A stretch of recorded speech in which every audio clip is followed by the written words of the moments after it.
Welcome to this week's Fastest Minute in Construction. I'm Nate Beck, Daily Reporter staff writer. Let's dig into the news.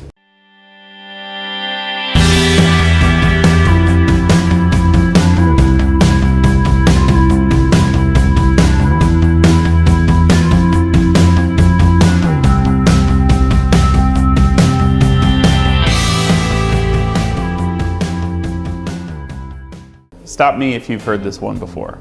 Two union guys walk into a bar. There, they meet two city council members. And because this is Superior, the city's recent decision to award a construction contract to a non-union company inevitably comes up.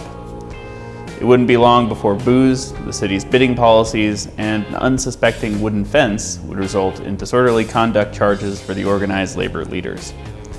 The dispute started after union officials lobbed a string of insults at the council members drinking at the bar.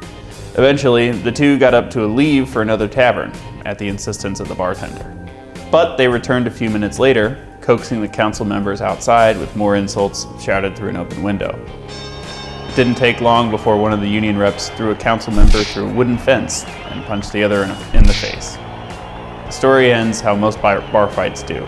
Cops arrive, arresting the two union guys, booking one on battery and criminal damage to property charges. In other news this week, it appears putting off the last leg of the zoo interchange in the latest biennial budget will drive up the price of the project, as critics feared. New Wisconsin Department of Transportation estimates pegged the cost of completing the highway reconstruction project at more than $232 million, including some $7 million in inflation. That's up from the agency's 2017 budget request of $202 million before lawmakers spiked the plan. State officials announced a new loan program equipped with $10 million in cash to back small construction firms hoping to scale up to compete on Foxconn work or other big projects. The Wisconsin Housing and Economic Development Authority's Contractors Loan Guarantee Program offers to back 50% of loans small contractors take out from private lenders, up to a total of $750,000. The initiative comes as the state is prodding more companies owned by women, minorities, and veterans to seek out work on Foxconn, which mandates 10% of contracts go to such firms. And lastly, Tony Evers emerged from a crowded field of Democrats to challenge Governor Scott Walker in the fall after a primary election Tuesday.